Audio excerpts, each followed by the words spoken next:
18 ವರ್ಷ ಆದಮೇಲೆ ಕಪ್ ಗೆಲ್ತೀವಿ. ಆ ಕಪ್ಪು ಗೆದ್ದ ಸಂಭ್ರಮಾಚರಣೆ ಮೊನ್ನೆ ರಾತ್ರಿ ಹೆಂಗಿತ್ತು ಅಂತಂದರೆ, ಅಬ್ಬಾ ಇದು ವಿನ್ ಆದವರು ಹೆಂಗೆ ಆಚರಿಸ್ತಾರೆ ಅನ್ನೋದನ್ನ ತೋರಿಸ್ಕೊಡ್ತು.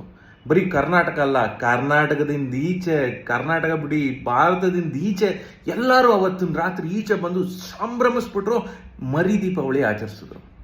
ಇಷ್ಟೆಲ್ಲ ಆದಮೇಲೆ ಗೊತ್ತಿತ್ತು 18 ವರ್ಷ ಆದಮೇಲೆ ಕಪ್ ಗೆದ್ದಿದ್ದೀವಿ, ಈ ಕಪ್ನ ಪೆರೇಡ್ ಮಾಡಿದ್ರೆ ಬ್ಯಾಂಗ್ಳೂರಿನಲ್ಲಿ ಲಕ್ಷಾಂತರ ಜನ ಬರ್ತಾರೆ ಅಂತ. ಆದರೆ ಏನಾಯಿತು? ಮಾರನೆಗೆ ಬೆಳಿಗ್ಗೆ ಒಂದು ಅನೌನ್ಸ್ಮೆಂಟ್ ಬರುತ್ತೆ, ಪೆರೇಡ್ ಮಾಡ್ತೀವಿ ಅಂತ. ಬೆಳಗ್ಗೆ ಆದ ಅನೌನ್ಸ್ಮೆಂಟ್ಗೆ ಮಧ್ಯಾಹ್ನದಷ್ಟರಲ್ಲಿ 5ರಿಂದ 6 ಲಕ್ಷ ಜನ ಸೇರ್ತಾರೆ. ಆದರೆ ಪೆರೇಡ್ ಕ್ಯಾನ್ಸಲ್ ಆಗುತ್ತೆ, ಸಂಭ್ರಮಾಚರಣೆನ 2 ಜಾಗದಲ್ಲಿ ಆಚರಿಸ್ತಾರೆ. 30,000 ಜನ ಸೇರೋ ಒಂದು ಕ್ರೀಡಾಂಗಣಕ್ಕೆ 5 ಲಕ್ಷ ಜನ ಮುತ್ತಿಗೆ ಹಾಕ್ತಾರೆ. 11 ಜನ ಪ್ರಾಣ ಕಳ್ಕೊತಾರೆ. ಅಭಿಮಾನಿಗಳೇ, ನಾನು RCB ಅಭಿಮಾನಿನೇ. ನಾನು 18 ವರ್ಷ ಕಾಯ್ದಿದ್ದೀನಿ. ನಾನು ಆ ಗೆದ್ದ ರಾತ್ರಿ ನಾನು, ನಮ್ಮ ಮನೆಯವರು, ನನ್ನ ಫ್ರೆಂಡ್ಸು ಎಲ್ಲರೂ ರೋಡ್ ಶೋ ಮಾಡಿದ್ದೀವಿ. ಆದರೆ ನಾನು ಕೇಳ್ಕೊಳ್ಳೋದಿಷ್ಟೇ, ಹೌದಪ್ಪ ನಾವು ಹುಚ್ಚು ಅಭಿಮಾನಿಗಳು, ಆದರೆ ಅಭಿಮಾನಕ್ಕೂ ಮೀರಿದ್ದು ಒಂದೈತೆ. ಏನು ಹೇಳಿ? ಜವಾಬ್ದಾರಿ. ಜವಾಬ್ದಾರಿ ಅಂದರೆ ಏನು?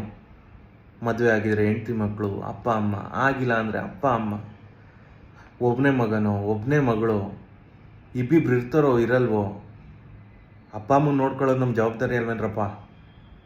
ಈ ಜವಾಬ್ದಾರಿ ಮರೆತುಬಿಟ್ಟು ನಮ್ಮ ಪ್ರಾಣನ ಹಂಗೆ ಚಿಲ್ಲರೇಸ್ದಂಗೆ ಎಸ್ಬಿಡೋದೇನ್ರಪ್ಪ?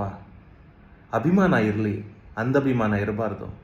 ಗೆದ್ವಿ ಕರೆಕ್ಟು, ಆದರೆ ನಾಯಕರುಗಳಿಗೆ ಆ ಸಂಭ್ರಮಾಚರಣೆ ಮಾಡೋಷ್ಟು ವ್ಯವಧಾನ ಇತ್ತಾ? ಅದನ್ನು ಒಂದು ಆರ್ಗನೈಸ್ಡ್ ವೇಲಿ ತಗೋಗೋಷ್ಟು ವ್ಯವಧಾನ ಇತ್ತಾ? ನಮ್ಮ ಜೀವಗಳ ಬೆಲೆ 15 ಲಕ್ಷನ. 15 ಲಕ್ಷ ಕೊಟ್ಟರೆ ತಂದೆ ತಾಯಿಗೆ ಕಳ್ಕೊಂಡಿರೋ ಮಗ ಮಗಳು ವಾಪಸ್ಸು ಆ ನೆನಪುಗಳೆಲ್ಲ ಬಂದ್ಬಿಡುತ್ತಾ?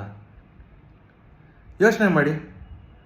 ದಯವಿಟ್ಟು ಅಭಿಮಾನ ಇರಲಿ, ಮನಸ್ಸಲ್ಲಿರಲಿ, ಆ ಛಲ ಇರಲಿ, ದುಡಿಯೋ ಛಲ ಇರಲಿ, ಅಪ್ಪ ಅಮ್ಮನ ನೋಡ್ಕೊಳ್ಳೋ ಛಲ ಇರಲಿ. ಅಭಿಮಾನಕ್ಕಿಂತ ಜವಾಬ್ದಾರಿ ಮುಖ್ಯ ಅನ್ನೋದನ್ನು ಯಾರೂ ದಯವಿಟ್ಟು ಮರಿಬೇಡಿ. ಜೈ ಕರ್ನಾಟಕ ಮಾತೆ, ಜೈ ಹಿಂದ್.